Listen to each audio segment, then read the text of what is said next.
Buenas tardes. No paráis de darme las gracias. Y la verdad es que las gracias las tengo que dar yo a vosotros por todo el amor que estáis manifestando todo el momento. Venir aquí la verdad es que es un placer. Yo sé que Dios es amor, y todos creo que lo sabemos, pero muchas veces nos hace falta el abrazo de alguien, ¿verdad? Y Dios no nos lo puede dar porque no está presente, pero nos utiliza a unos y a otros para que pues, ese amor llegue a nosotros. Y yo creo que de vosotros lo que estáis haciendo es manifestar eso, ese amor de Dios, ese abrazo que Dios nos está dando, lo estáis dando, así que las gracias las tengo que dar a vosotros. Yo no sé qué expectativas tenéis en esta tarde, pero en esta tarde no voy a dar una predicación ni voy a hacer un estudio bíblico, sino lo que voy a hacer es contar mi propio testimonio personal, ¿vale? Pero antes de empezar, una pregunta. ¿Cuántos de los que estáis aquí sois cristianos porque vuestras familias también lo eran? ¿O sois cristianos y vuestras familias también lo eran? Levantad la mano, a ver. ¿Vale? ¿Y cuántos de vosotros sois cristianos y vuestras familias no lo eran? ¿Vale? Más o menos parejo. Bueno, yo pertenezco al primer grupo, al grupo de las que somos cristianos porque nací en la iglesia. Yo fui bautizada con 10 años, pero no recuerdo un momento en mi vida en el que no creyera. Es decir, que no puedo recordarlo. Así que a lo largo de toda mi vida me he formulado muchas veces la pregunta de por qué soy cristiana. Y otras personas pues también me lo han hecho. Porque claro, lo más lógico es decir, eres cristiana porque has nacido en la familia cristiana, ¿no? Yo he traído una presentación de PowerPoint, pero como soy tan inteligente se me ha olvidado el puntero, por lo tanto me van a tener que pasar la diapositiva desde allí y me vais a ver que voy a hacer así con la cabeza. ¿Eso quiere decir que tiene que pasar la diapositiva? No, es que me ha dado un tic de pronto, es que están pasando la diapositiva, ¿vale? Así que, ¿por qué soy cristiana? ¿Por qué soy cristiana? ¿Porque lo son mis padres? Bueno, supongo que eso sí influye. Pero es verdad también que hay muchos cristianos, como los que habéis levantado la mano en esta tarde, que no provenís de familias cristianas. Y también es verdad que hay muchos hijos de cristianos que no lo son. Así que, aunque eso influye, no es una respuesta completa. ¿Soy entonces cristiana porque nací en el lugar adecuado y en la época adecuada, es decir, por las propias circunstancias en las que vivo, y si hubiera nacido en otro lugar, en otra época, sería atea o budista o musulmana? Bueno, pues sí, evidentemente influye el lugar y el momento en el que he nacido, pero si nos ponemos a pensar, a lo largo de toda la historia del cristianismo, en todas las épocas, han habido cristianos. E incluso en la actualidad, en países donde hay una mayoría de personas que son budistas o musulmanas, también hay cristianos, es decir, no es un factor determinante. ¿Soy entonces cristiana porque creo en la Biblia como la palabra de Dios? El problema con esto que es, para creer que la Biblia es la palabra de Dios, tengo que creer en Dios. Entonces es un argumento circular, creo en Dios porque creo en la Biblia porque creo en Dios. Entonces es un argumento que no llega a ningún sitio y no lo podemos utilizar. ¿Por qué soy cristiana entonces? ¿Porque siento a Dios en mi corazón? Bueno, lo que ocurre con los sentimientos, y todos lo sabéis, es que los sentimientos cambian. Hay momentos en los que me he sentido que estaba tan cerca de Dios que casi lo podía tocar, y hay momentos en que no lo he sentido. No digo que no estuviera ahí, solo que yo no lo sentía. Incluso creo que por eso hay muchas personas que abandonan la iglesia, porque su fe está basada en sus sentimientos y cuando llega el momento en que dejan de sentirlo, pues se apartan de él pensando que no están. Además, los sentimientos es una cosa que no se puede trasladar a otra persona. Todos habréis tenido la experiencia a lo mejor de que os ha gustado a alguien, pero por mucho que os guste, si la otra persona no tiene el mismo sentimiento hacia vosotros, no le podéis coger vuestro sentimiento y metérselo en su corazón. Eso no funciona de esa manera, es decir, los sentimientos son de cada uno y no sirven. Por lo tanto, los sentimientos que yo pueda tener son completamente subjetivos y cambiantes. ¿Soy cristiana entonces porque he tenido una experiencia personal con Dios? Bueno, yo voy a confesar que yo siempre he sentido un poco de envidia de aquellas personas que no han sido cristianas toda su vida. ¿Por qué? Porque considero que esas personas pueden hablar de un antes y un después. Yo no. Yo no he tenido un antes y un después. Yo toda mi vida he sido así. Es más, a mí me apena reconocer que todos mis pecados los he cometido siendo cristiana, es decir, siendo creyente. Pero he tenido experiencias de Dios en algunos momentos, en otros momentos no sabía si era Dios el que me estaba hablando. Las experiencias como los sentimientos son algo también muy subjetivo y que tampoco se puede compartir con nadie. Soy cristiana entonces porque soy capaz de aceptar por fe la existencia de un Dios que no puedo demostrar que exista. Bueno, sí, es verdad que creo en un Dios que no podemos demostrar, pero soy hija de mi época y en la época en la que vivimos lo que se nos exige de alguna forma es que podamos demostrar las cosas. Entonces, hay una separación muy grande entre lo que uno sabe, que es lo que uno puede ver y demostrar, y lo que uno cree, que eso ni se puede ver ni demostrar. Y es difícil, aunque uno tenga fe, sustraerse a esa mentalidad. Así que siempre hay algún momento en la vida en que uno se pregunta, ¿y si en realidad Dios no existe? ¿Y si ha sido todo un invento del hombre? Yo podría seguir con las preguntas, porque como os habréis dado cuenta, yo creo que me lo he preguntado casi todo, pero creo que os habéis hecho ya la idea, ¿no? Por cierto, ¿alguien se ha formulado alguna de estas preguntas alguna vez o soy yo el único bicho raro? ¿Sí? Vale, me consuela saber que no soy la única. Bien, mirad, llegó un momento en mi vida en que tenía tantas preguntas y tan pocas respuestas que decidí hacer lo mismo que Descartes. Seguramente habréis oído hablar de Descartes, era un filósofo que dijo eso de pienso, luego existo. Realmente no dijo eso, realmente dijo dudo, luego existo, pero en fin, lo que ha trascendido es lo de pienso, luego existo. Descartes tenía muchísimas preguntas y no tenía ninguna certeza. Entonces dijo, voy a dudar de absolutamente todo y voy a empezar a buscar hasta que encuentre una verdad. Y cuando encuentre esa verdad, a partir de ahí puedo desarrollar otras. Así que eso es lo que decidí hacer yo. No dar nada por supuesto y empezar de cero. Es decir, no dar por supuesto que Dios existe, ni que la Biblia es la palabra de Dios, ni que el Dios cristiano sea más verdadero que otros dioses, ni que Dios sea el único Dios. Es decir, empezar desde cero de nuevo. Y empecé en el momento en que nací. Y tranquilos que no os voy a contar mis 66 años de vida porque estaríamos otros 66 años aquí. No. Pero cuando yo nací, a pesar de que en ese momento no era consciente, existía ya un mundo. Yo no nací en la nada. Habían árboles, había una tierra, estaba el cielo. Todo eso estaba ahí. Y claro, si eso todo estaba ahí, de algún sitio tuvo que haber venido, ¿no? Y yo me puse a buscar de dónde puede haber salido todo eso. Y solamente he encontrado a lo largo de toda mi búsqueda dos posibles respuestas.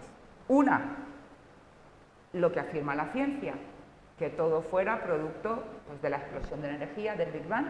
Otra, que existiera un ser creador que dio origen a todo. Y lo que nosotros normalmente pensamos, porque eso es lo que la ciencia, lo que creemos que la ciencia dice, es que la ciencia puede demostrar su teoría, puede demostrar, por ejemplo, la teoría del Big Bang. Y por eso la ciencia está basada en conocimiento. Mientras que el que acepta la hipótesis, y de momento, como estoy dudando de todo, Dios no es un ser real, sino simplemente una hipótesis, el que acepte la hipótesis de un ser creador es algo que no está demostrado, que no se puede demostrar, y por lo tanto, si se acepta, se tiene que hacer por fe. Entonces, vemos la diferencia, ¿no? Uno está demostrado, es conocimiento, el otro no está demostrado y es solamente fe. Y entonces me di cuenta de dos cosas. Uno, que no porque la mayoría de las personas crean una cosa, no por eso llevan la razón. Eso es lo primero. Y lo segundo, que si tenemos que dudar y cuestionar todo aquello que creemos, tenemos que cuestionar en la misma medida todo. Y esto parece una tontería, pero no lo es. Fijaros en la parábola del hijo pródigo. El hijo cuestiona su vida junto al padre y le parece que no es la vida que él se merecía. ¿Y qué piensa? Ah, ahí fuera hay otra vida que me va a dar más de lo que yo ya tengo, así que me voy. ¿Cuál es el primer error que comete ese hijo? Que da por supuesto que lo que va a encontrar es mejor que lo que está dejando. ¿Por qué? Porque ha sido crítico con lo que tenía, pero no ha sido capaz de ser igualmente crítico con lo que estaba fuera. Así que eso nos debería ayudar a nosotros también a pensar en que no solamente tenemos que cuestionar nuestra fe y nuestras creencias, sino que en la misma medida tenemos que cuestionar todas las demás cosas. Así que volvamos a las dos teorías de las que estábamos hablando al principio. Volvamos, por ejemplo, a lo del Big Bang. ¿Qué es lo que afirma realmente el Big Bang? El Big Bang dice que hubo un principio, es decir, el Big Bang afirma que el mundo no es eterno. También dice que antes de que el mundo existiera había algo, la energía, y que ese algo sí que era eterno. Y también explica que esa energía explotó y fue la que dio origen al mundo y a la humanidad que nosotros conocemos. Lo que no explica la teoría es por qué explotó ni por qué dio origen al mundo tal y como nosotros lo conocemos. Tampoco explica por qué el ser humano es como es. Y ya no solamente a nivel físico, sino por qué somos capaces de alegrarnos, o de sufrir, o de padecer, o de compadecernos de otras personas. La única respuesta que como teoría puede dar es que el azar, la casualidad, fue la que produjo todo eso. Pero claro, si el azar y la casualidad fueron las que produjeron el mundo y la vida en el mundo, pues entonces ni el mundo ni nuestra vida pues tienen ningún propósito ni tienen ningún sentido. ¿Qué se afirma con la opción del ser creador? Bueno, también se afirma que hubo un principio, es decir, también se afirma que el mundo no fue eterno.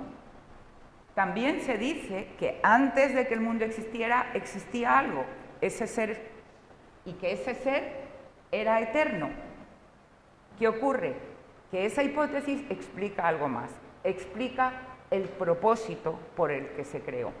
Entonces, ese ser creador, al tener un propósito en la creación, dota de propósito y sentido, no solamente a todo lo creado, sino también en nuestras vidas. Así que, tanto la teoría del Big Bang como la hipótesis del ser creador, los dos afirman que el mundo no es eterno, sino que tuvo un principio. Los dos dicen lo mismo. Los dos dicen que había algo antes de que el mundo existiera. En un caso la energía, en el otro caso que había un ser creador. Y los dos afirman que ese algo que existía o ese alguien que existía y que era eterno fue el que dio origen a todo lo demás. En lo que no se ponen de acuerdo es en el propósito. Es decir, para unos fue fruto de la casualidad y del azar, para el otro fue un propósito. Ahora bien, como sabéis, el Big Bang es una teoría. Y con deciros que es una teoría, pues ya estaría todo dicho. Pero para que entendáis cómo funciona una teoría, los científicos, que son los que hacen avanzar todas las cosas que nosotros tenemos y de las que nos beneficiamos, porque por ejemplo nos beneficiamos de la medicina, ¿no?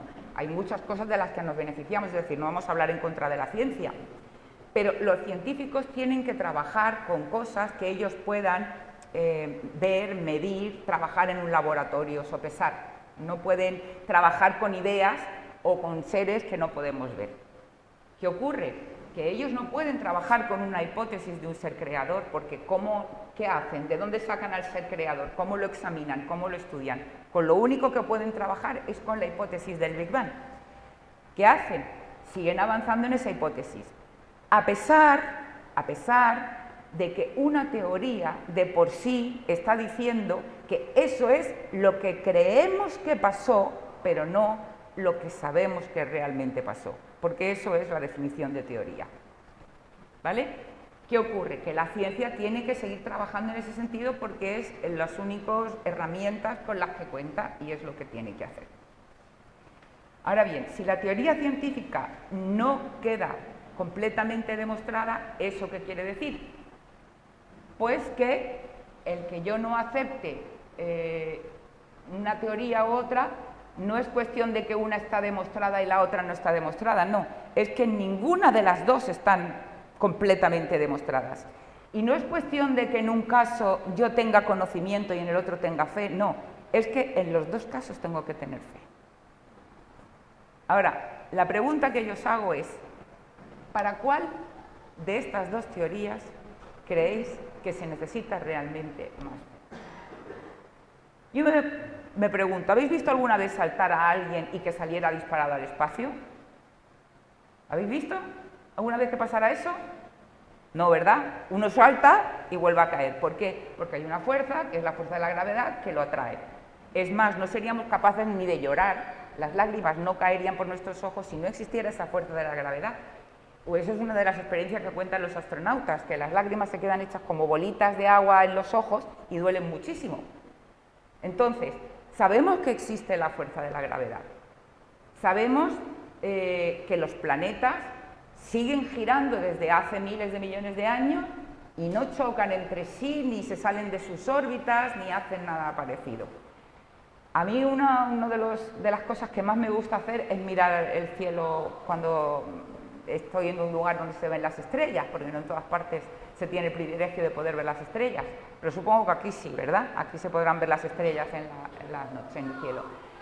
Cuando estamos mirando el cielo, estamos mirando no el presente, ni el pasado, sino que estamos mirando distintos momentos de la época de la humanidad. ¿Por qué? Porque la luz que nosotros vemos es la luz que reflejó la estrella en algún momento, pero que ha tardado una serie de años en llegar hasta nosotros. Pero como cada estrella se encuentra en una distancia distinta, pues cada una tarda un tiempo distinto en llegar a nosotros. Así que cuando uno mira las estrellas, a lo mejor una de las estrellas que ve ya no existe, porque explotó o desapareció, pero está viendo la luz que emitió hace 1000 años. Entonces, uno está viendo el firmamento y está viendo que el tiempo es bastante relativo.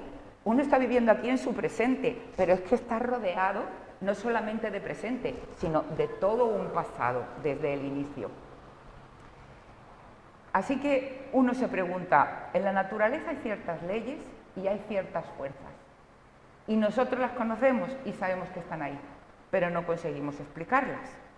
Simplemente sabemos que están ahí. ¿Qué es más fácil de creer? ¿Que están ahí por casualidad, por azar, o que algún ser inteligente les dio origen? Mirad, la mayoría de los científicos admiten que la posibilidad de que un aminoácido, y un aminoácido es uno de los 20 aminoácidos que se necesita para formar una proteína, no siquiera un ser humano, sino una proteína, pues un aminoácido, para que se pudiera formar, se habría necesitado un periodo de 1 entre 10 seguido de 420 ceros. Es que no sé ni siquiera cómo pronunciar esa cifra. Es decir, que la posibilidad de que surgiera por casualidad un aminoácido es casi nula. Y estamos hablando de un aminoácido, ya no estamos hablando de todas las posibilidades, probabilidades y todo el azar necesario para dar origen a la vida humana.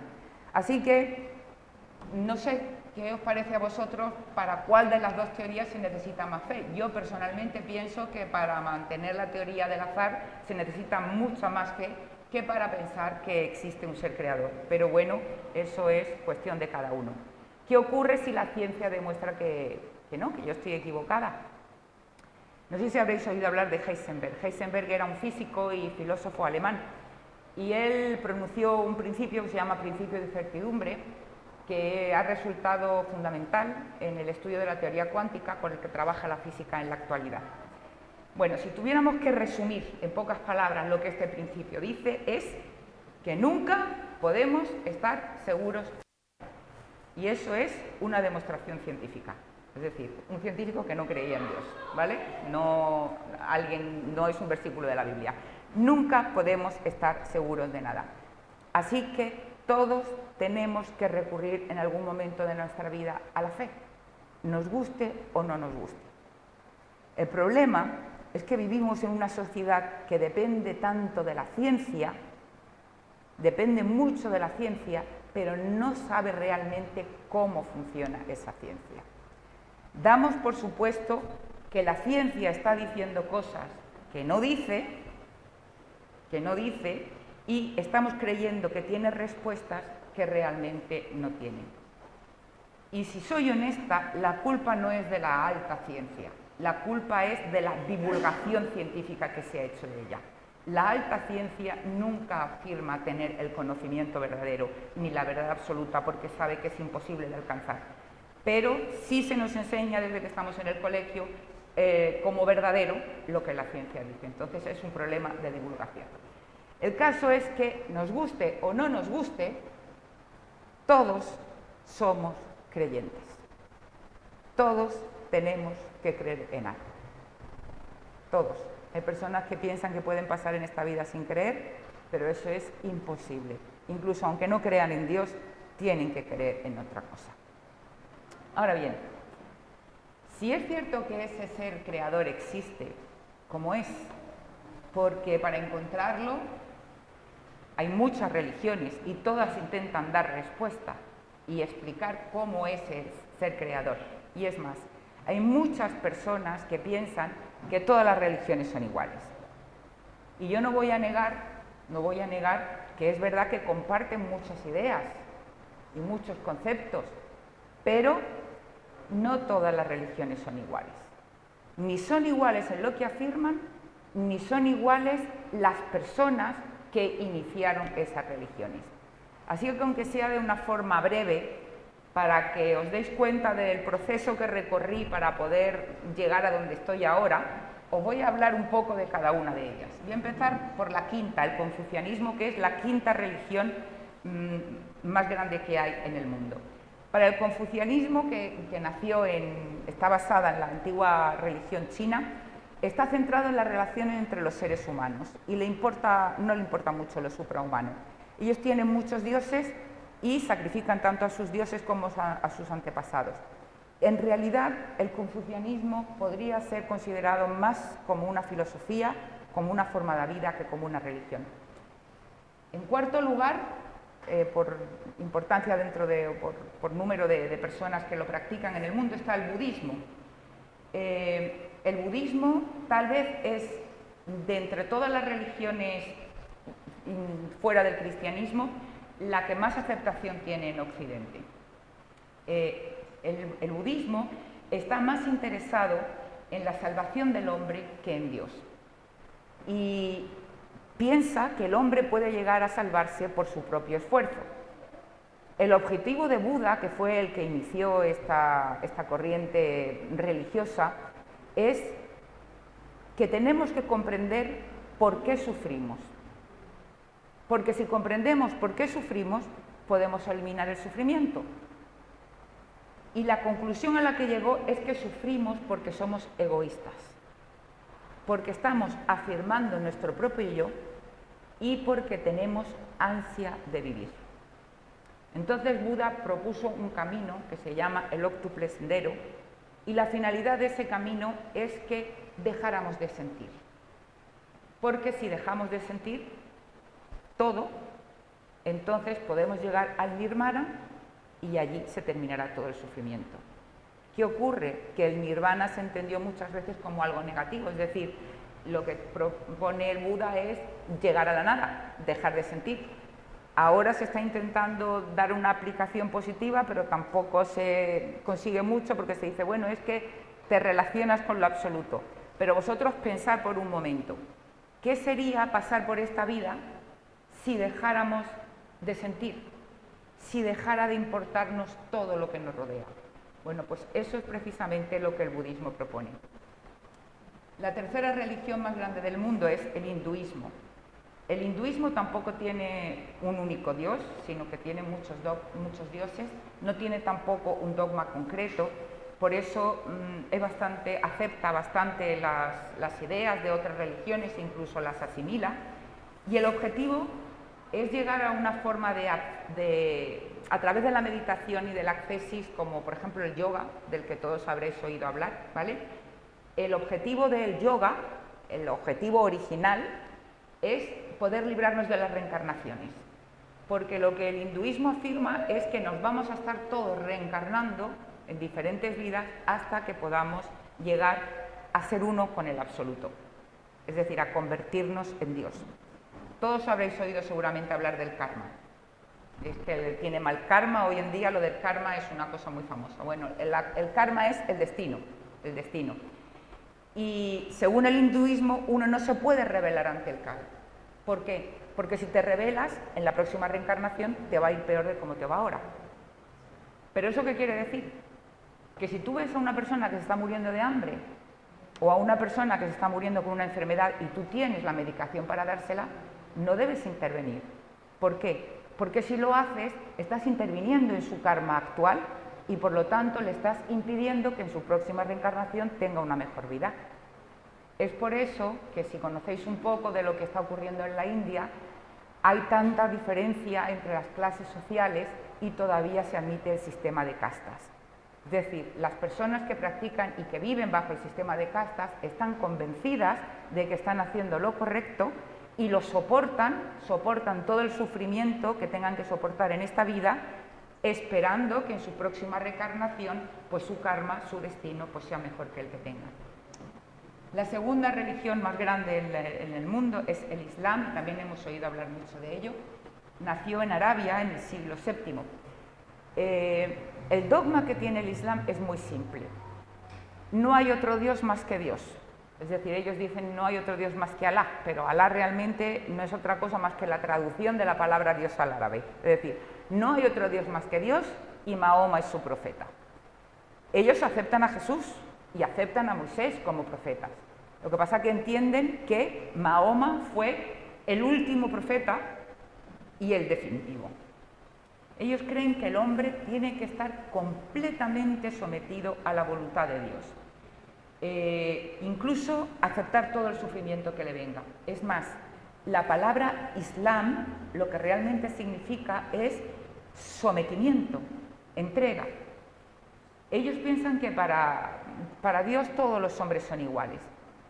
Es una religión que es muy asequible, no tiene sacramentos, no tiene dogmas, no tiene música, no tiene imágenes, no tiene consagraciones espirituales y no tiene una instancia de infalibilidad. El problema del Islam es que su libro sagrado, el Corán, no es como la Biblia que nosotros manejamos, que decimos que es palabra inspirada de Dios, pero que interpretamos. El Corán es una copia exacta, es una réplica de un libro que Dios tiene en el cielo. Por lo tanto, no se puede cambiar absolutamente nada, ni interpretar nada de lo que hay allí escrito. ¿Qué ocurre? Que ese libro fue escrito en el siglo VII. Mientras tanto, la historia y el ser humano ha evolucionado.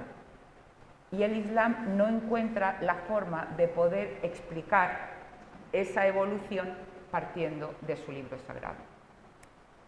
Pues estas son brevemente las ideas en las que se basan estas cuatro religiones. Evidentemente, no estoy haciendo justicia al hablar tan brevemente de ellas, porque es como si yo pretendiera resumir el cristianismo en solamente 5 frases. Pero bueno, lo he mencionado para que más o menos os hagáis una idea y para que comprendáis, que para mí eso era lo fundamental, que no todas las religiones son iguales. Tampoco son iguales aquellos que iniciaron las religiones. Por ejemplo, si hablamos de Buda, Buda fue un hijo de reyes, se casó, tuvo un hijo y murió a los 80 años. Confucio fue un hombre docto, fue un político, tuvo 2 hijos y murió a los 72 años. Mahoma fue un comerciante y fue rico. A lo largo de su vida tuvo 11 esposas y 2 concubinas. Una de sus esposas, con la que se casó cuando él tenía 54 años y su esposa tenía 6 años, a pesar de que el matrimonio no se consumó hasta que la niña tuvo 9 años, que es cuando se considera que ya está capacitada para ser madre. Tuvo en total 7 hijos y murió con 61 años. Así que tampoco todos los que iniciaron las religiones fueron iguales. ¿Y el cristianismo? ¿Qué es lo central del cristianismo? Lo central del cristianismo es un hombre, y su nombre es Jesús. Fue conocido por sus contemporáneos como el Cristo, el Mesías o el enviado de Dios. Y fijaros bien en lo que he dicho. No he dicho que lo central del cristianismo fuera Dios, ni que fuera el Hijo de Dios. he dicho que lo central del cristianismo es un hombre y que se llamaba Jesús. ¿Y por qué? Porque si yo realmente estoy buscando, no puedo de pronto saltar a que Jesús es Dios. Pero tampoco hace falta. ¿Por qué? Porque para saber que Jesús existió, no me hace falta acudir a la Biblia. Hay muchísimos testimonios fuera de la Biblia que atestiguan su existencia. De Jesús tenemos muchos más datos seguros que de los fundadores de las religiones asiáticas como del budismo o de Confucio. Por ejemplo, hacia el año 90 en Roma tenemos a Flavio Josefo, que es el historiador tal vez judío más antiguo. Él habla de la lapidación ocurrida en el año 62 de Santiago y él mismo cita en sus escritos Santiago, el hermano de Jesús llamado el Cristo. En el año 112 Gayo Plinio, que era gobernador de Bitinia, de la provincia romana, hace una consulta al emperador Trajano sobre los cristianos acusados de múltiples crímenes, pero que, según las propias averiguaciones del escritor, aparte de negarse a dar culto al emperador, al parecer solo cantaban himnos a Cristo como único Dios y se atenían a determinados preceptos como no robar o no engañar. Más adelante, Cornelio Tácito escribe una historia sobre la Roma imperial y dice que la palabra cristiano se deriva de un tal Cristo, ajusticiado por el procurador Poncio Pilato bajo el imperio de Tiberio, tras cuya muerte esa funesta superstición ha encontrado el camino a Roma, donde ha conseguido muchos seguidores. Y Suetonio, que fue un biógrafo imperial, le cuenta cómo el emperador Claudio expulsó de Roma a los judíos que continuamente andaban provocando desórdenes por causa del Cristo. Como veis, muchos testimonios desde la historia de personas no cristianas. Lo distintivo del cristianismo, vuelvo a repetir, lo que está en su centro es no una idea abstracta, no una cosa cuya existencia no podemos ver ni demostrar, sino un hombre cuya existencia ha sido probada y demostrada desde el punto de vista de la ciencia, desde la historia. Fijaros que Jesús nunca pidió que la gente creyera en Dios, ni siquiera como lo he hecho yo, ni siquiera dijo, supongamos que Dios existe, nunca lo cuestionó. Él dio la existencia de Dios por supuesta. Lo que sí pidió es que se creyera en Él. Ahora, ¿qué quería decir Jesús con eso? Imaginaros que yo ahora en esta tarde os pregunto, ¿me creéis? ¿Qué os estoy preguntando? ¿Si creéis que existo? No, ¿verdad? ¿Me estáis viendo? No necesitáis preguntar, no necesito preguntar por eso. Si yo os pregunto, ¿me creéis? ¿Qué os estoy preguntando realmente? ¿Creéis que lo que os estoy contando es verdad? Eso es lo que Jesús quería decir cuando decía, ¿creéis en mí? No estaba diciendo, ¿creéis que existo? No, no, si me tenéis delante, me estáis viendo. Ahora, lo que yo quiero saber es, ¿creéis que lo que yo os estoy diciendo es la verdad? ¿Confiáis en mi palabra y estáis dispuestos a seguirla y que no estoy mintiendo? Es cierto, hay muchas religiones en el mundo. Y si alguien dice que no sabe cuál elegir, yo le invito, con toda sinceridad, a que las examine, porque no todas las religiones son iguales, no lo son, ni lo son aquellos que lo fundaron. Mirad, todos los fundadores de religiones tuvieron vidas largas, todos menos Jesús. Jesús nunca tuvo nada, no sabemos que se casara, que tuviera familia, que tuviera hijos, ni siquiera que tuviera una casa. ¿Hay alguien aquí que tiene 33 años, 32, 34, más o menos esa edad? ¿Estarías dispuesta a morir ahorcada por una mentira? No, ¿verdad? ¿Tendría algún motivo Jesús para morir en la cruz por defender una mentira? Es decir, eso, ¿qué ganó? ¿Qué ganaba con morir de esa manera? Él podría haberse retractado y haber dicho, no, no, vamos a ver, que hasta aquí hemos llegado, a partir de ahora cambiamos. No sé si visteis una película que hace muchos años se hizo muy famosa, La última tentación se llamaba, La última tentación se supone que cuando Jesús está en la cruz, pues Satanás le presenta la última tentación como diciéndole, puedes bajar de la cruz y tu vida puede ser distinta, puedes casarte, tener una familia y todo está olvidado. Es decir, él lo podía haber hecho, pero no lo hizo. Incluso, aparte de no tener nada, si leemos el relato de su muerte, es triste cómo la mayoría de las personas en las que confió y a las que consideraba sus amigos, en el último momento lo abandonaron. Es decir, que además de morir una muerte que a lo mejor no habría tenido ningún sentido, lo hizo solo. De ninguno de estos fundadores de religiones se dice que resucitara. De Jesús sí. Y los testimonios históricos que tenemos más antiguos confirman la resurrección de Jesús. En todas las religiones se habla del amor, pero solamente Jesús dio un paso más y habló no solamente de amar, sino de amar al enemigo. Ayer leí este versículo, pero lo voy a volver a leer.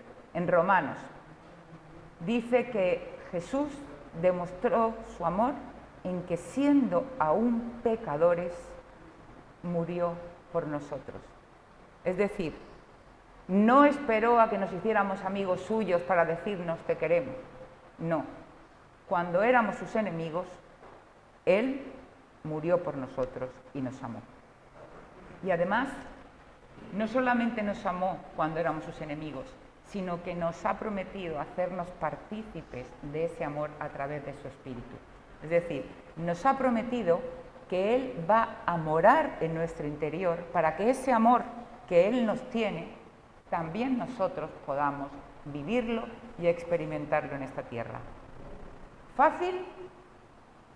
Ya os digo yo que no es fácil amar al enemigo.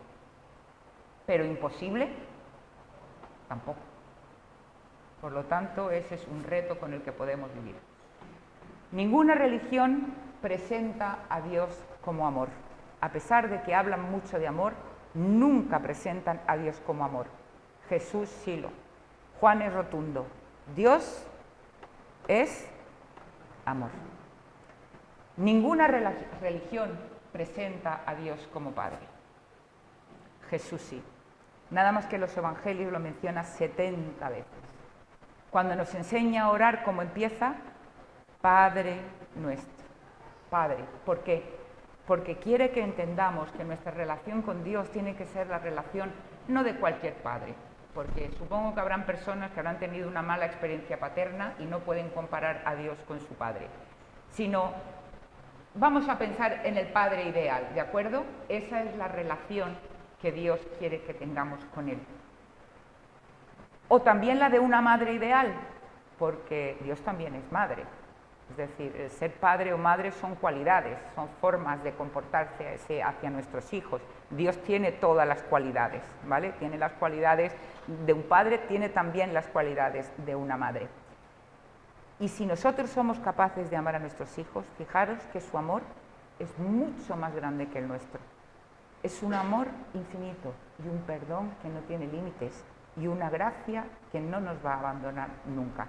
Y nos podemos acercar siempre y en todo momento a Él con todas nuestras cargas, con todas nuestras meteduras de pata y encontrar en Él siempre bondad y misericordia y nunca reproche. Ninguno de los fundadores de religiones afirmó ser Dios y Jesús sí lo hizo. En cierta ocasión, Juan nos cuenta que unos judíos intentaron apedrear a Jesús porque él había afirmado que él y el Padre eran una cosa, y eso para los judíos pues era blasfemia, porque nadie podía ser Dios.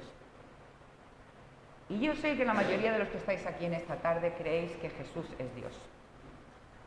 Pero ahora a mí me gustaría que le dierais la vuelta a esa frase y que os preguntarais, ¿habéis pensado alguna vez que Dios es como Jesús? Os voy a leer una conversación que Jesús tuvo con Felipe. Se encuentra en Juan capítulo 14. Felipe le dijo, Señor, muéstranos el Padre y nos basta. Jesús le dijo, ¿tanto tiempo hace que estoy con vosotros y no me has conocido, Felipe? El que me ha visto a mí, ha visto al Padre. ¿Cómo pues dices tú, muéstranos al Padre?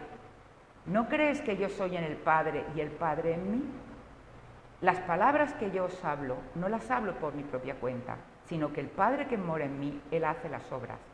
Creedme que yo soy en el Padre y el Padre en mí. De otra manera, creedme por las mismas obras. El que me ha visto a mí, Felipe, ha visto al Padre. Tal vez todos vosotros creéis que Jesús es Dios, pero ¿cuál es vuestra idea de Dios? A mí me gustaría que esta pregunta os la llevarais a vuestras casas y la meditarais tranquilamente en vuestro corazón. Dios es como Jesús, no es de ninguna otra manera. El que ve a Jesús ya está viendo a Dios. Y si alguien nos presenta a un Dios diferente a Jesús, podemos estar seguros que será un Dios humano, pero no es el Dios del que Jesús nos habló. Así que todas las religiones no son iguales y tenemos que elegir. ¿Y por qué? Porque tenemos que elegir. No podemos simplemente pasar en esta vida y no elegir ninguna. Pues tenemos que elegir porque, así como somos todos creyentes, pues todos tenemos que tomar decisiones en nuestra vida. La vida no es un camino recto, ya todos lo sabéis. La vida es un camino que está lleno de encrucijadas y en cada encrucijada hay que tomar una decisión. Nos guste o no nos guste, queramos o no queramos. Esa es la vida que estamos viviendo. Hay veces que tenemos que elegir cosas muy simples, como por ejemplo, pues qué voy a cenar esta noche o pasar las próximas vacaciones. Pero hay veces que las decisiones que tenemos que tomar son más importantes. Por ejemplo, tenemos que decidir en quién quiero creer, en lo que me dice la ciencia o en lo que me dice Jesús. Si decido creer en un ser creador, en cuál de todas las religiones decido creer, esas son decisiones que hay que tomar a pesar de que sean difíciles. Y es cierto que hay muchas personas que piensan que no hace falta tomarlas. Se denominan a sí mismos agnósticas o, en la actualidad, más que agnósticos, hay increyentes. El increyente es el que dice que la fe no es necesaria para nada, es decir, que se puede vivir sin creer en nada. El agnóstico es el que dice, bueno, yo no me decido ni por una cosa ni por la otra porque no tengo suficientes pruebas ni para una cosa ni para lo contrario. Y las dos posturas están muy bien como teoría. El problema es la práctica. En la teoría podemos tener 100 teorías, pero a la hora de vivir solamente hay dos formas de vida.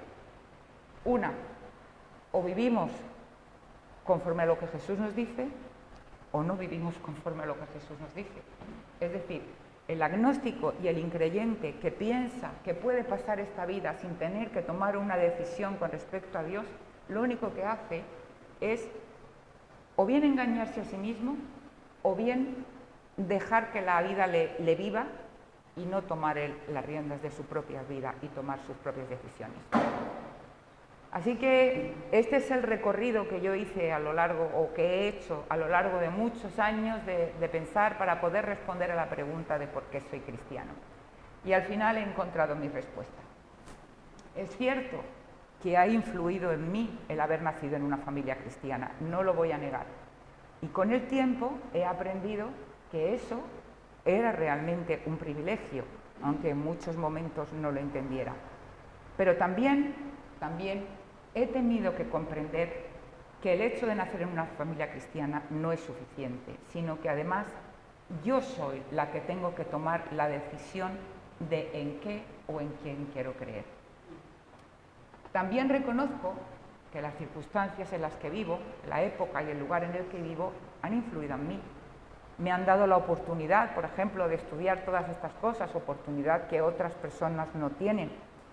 Pero también he tenido que llegar a entender que no todas las religiones son iguales y que soy yo la que tengo que elegir una de ellas.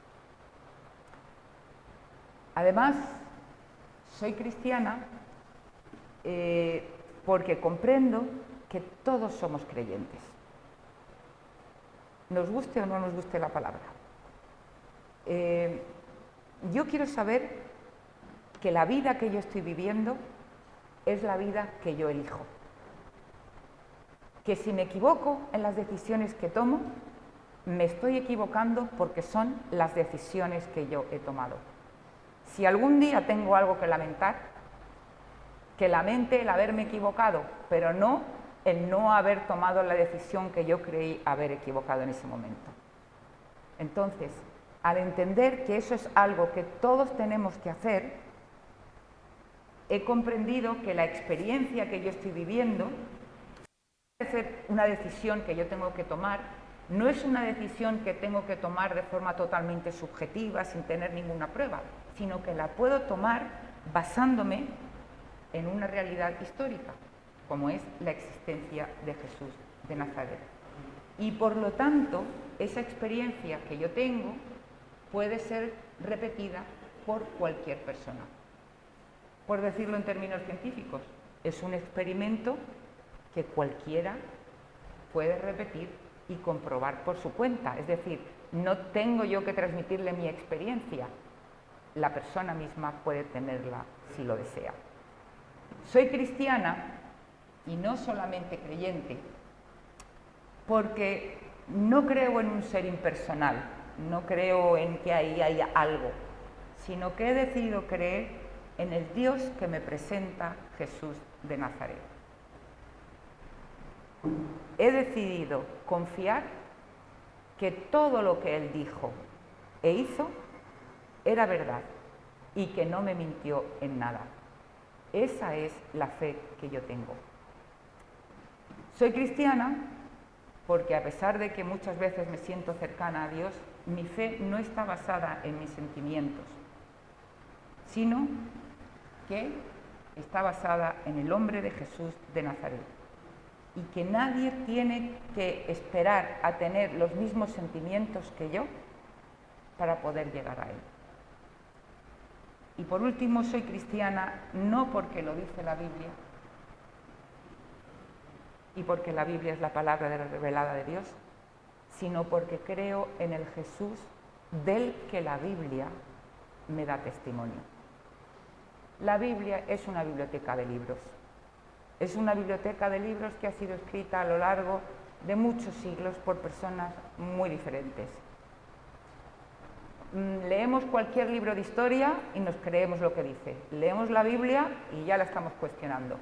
Y como os dije al principio, si tenemos que ser críticos, vamos a serlo con todo.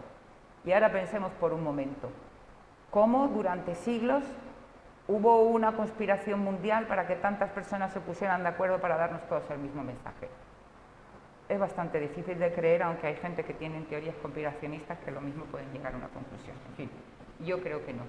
Yo creo en Jesús, no porque lo diga la Biblia, y la Biblia es la palabra de Dios, sino porque creo en el Jesús, porque la Biblia me da testimonio de Él. Y ese Jesús en el que yo he decidido creer, ese Jesús me da testimonio de Dios. Esas son las razones por las que yo soy cristiana. Y ese Jesús al que intento seguir, a veces mejor, otras veces peor. Mi vida no ha sido perfecta, mi vida no es perfecta, ¿vale? Pero me mantengo en el camino, que creo que eso es lo que es realmente importante. Ese Jesús en el que he decidido depositar mi fe y mi confianza, ese Jesús, Él me ha conducido a Dios. Por eso yo puedo decir que yo creo en el Dios que me presenta Jesús. O por decirlo en palabras bíblicas, Jesús es el camino que me conduce al Padre. Termino ya. Me gustaría hacerlo con la parábola del hijo pródigo, pero la voy a tunear un poquito. ¿Me vais a permitir que lo haga? Un padre tiene varios hijos, ¿vale? Uno de ellos vive en su casa toda su vida y está muy contento. Es muy feliz.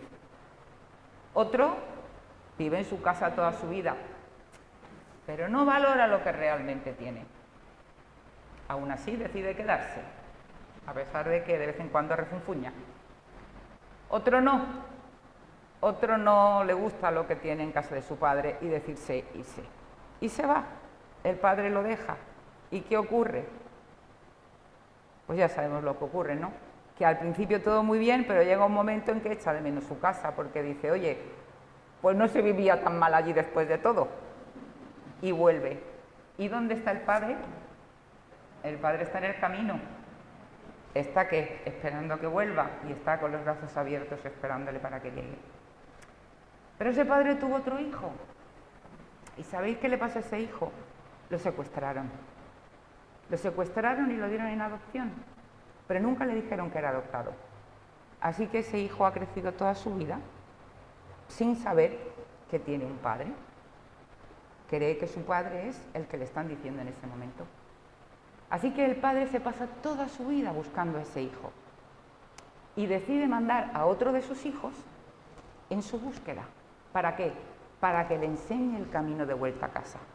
Y lo hace. Y ese hijo encuentra a su hermano secuestrado y le dice, mira, este es el camino para volver a la casa del padre, porque este es tu padre y yo soy tu hermano. Pero ¿qué ocurre? Que no lo cree. A ese hijo terminan matándolo. Y el hijo secuestrado, pues sigue sin creer y no regresa. ¿Y sabéis qué está haciendo el padre? Está en el camino.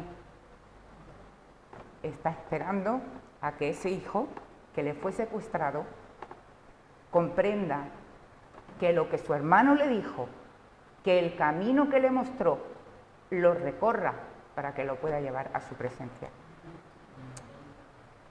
Querido amigo y querida amiga, querido hermano y querida hermana, no sé en qué momento de tu vida te encuentras.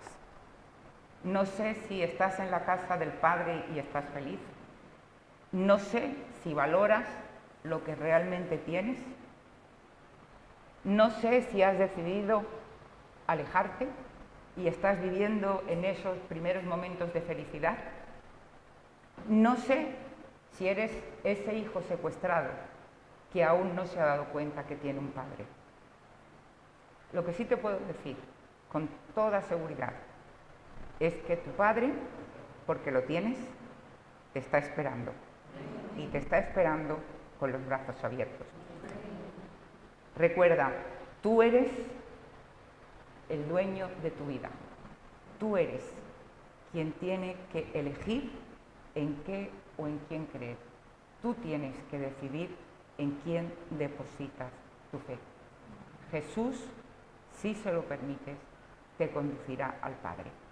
Le pido a Él que Él te bendiga y que bendiga enormemente a esta congregación por siempre. Amén.